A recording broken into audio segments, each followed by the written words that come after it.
Well, I don't know if I've seen such a dramatic turnaround in such a short time as a coach of any team I've had, to be honest with you. It's about as disappointing as about as disappointing loss as I've ever had in the way we reacted to the zone and to the press with the turnovers. But again, a lot of it went to Iowa. You know, they didn't panic. They stayed. You know, they made the switch defensively, and we didn't respond. We didn't make obviously we didn't make the coaching moves to get our guys in the right spot to do the things they had to do, and we consequently turned it over or made bad plays. So,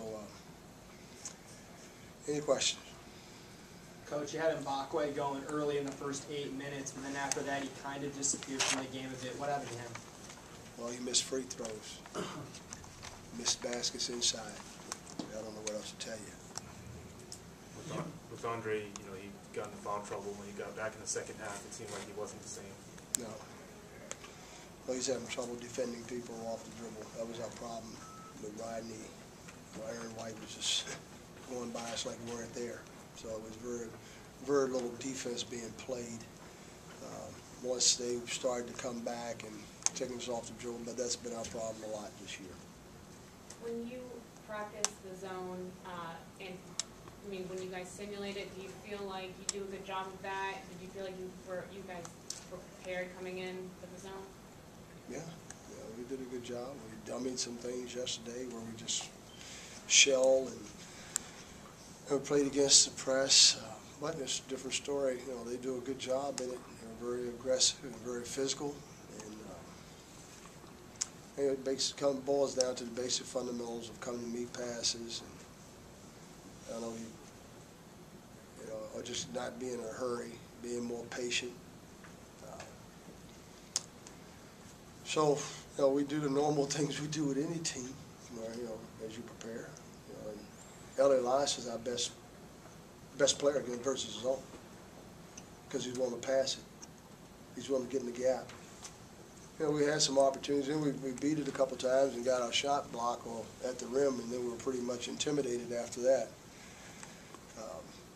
And you know, I think that's yeah, we work on it. We play 2-3. We play a 3-2. We press. I don't know what to say.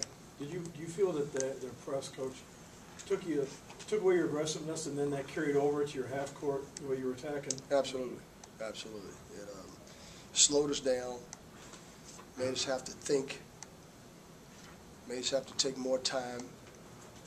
So now we're at the end of the, you know, now we're rushing at the end of the shot clock and taking a bad shot. And I thought, you know, we said at halftime we need to get the ball inside, and we did. We did some good. Trevor got it inside a couple times, but we didn't. You know, we couldn't finish. He got fouled. We didn't finish. All of a sudden, you get a little more. All of a sudden, you get a little tight, and you become a little hesitant, and this is the result of it. With Rodney not playing the second half, is it still the shoulder bothering him, or? Yes. He was just not himself. I don't know whether he got hit on it or what, but he just didn't seem to have any, you know, much in his tank. And you know, he's a guy playing with one arm, and I don't want to hurt him any worse than he already is hurt.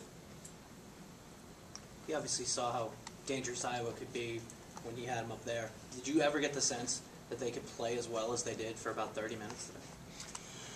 Yeah, oh yeah, anybody can play well, you know, if you don't give them the ball 17 times.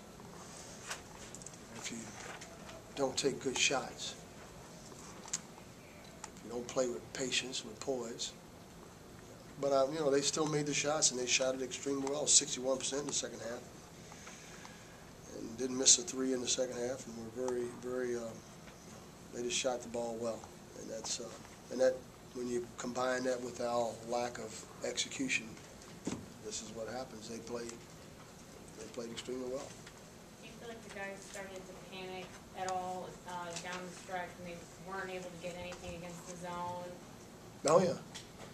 Oh yeah, I'm sure they Don't give it to me. It was like a hot potato. Give it to somebody else. Somebody else tried it. That's what it became. And, we have a pretty we try to get organized and run certain offenses against certain zones. And it was, as I said, it was a 1-2-2, or it was a 2-3. And basically, in any zone, you just have to pick and probe, gap penetration, inside out. It's not hard. Screen the zone, screen and post, we just. And then when you miss some of those shots or drive it in there, because we had a couple of lanes right in front of our bench, and they did a great job of getting the block or getting the stop. And, when you go in there, you got to find the open man. And I thought we did a poor job of trying to find, when I drive and somebody rotates over, somebody else is open. Usually, you got to find it. Would you tell them after this game? I know the Wisconsin one was so big. I'm just disappointed. I told them how it was embarrassing. It really is. That we hadn't never seen a zone. We never practiced against it. So I don't know what to tell them. And then we got up a lot of shots yesterday, and it had nothing to do. We were up 16. Got to learn to play with lead, but we've had trouble with that all year long. We really have gotten off to good starts in a lot of games, whether it's home, on the road, and just haven't been able to sustain our focus and our concentration. Okay, thank you.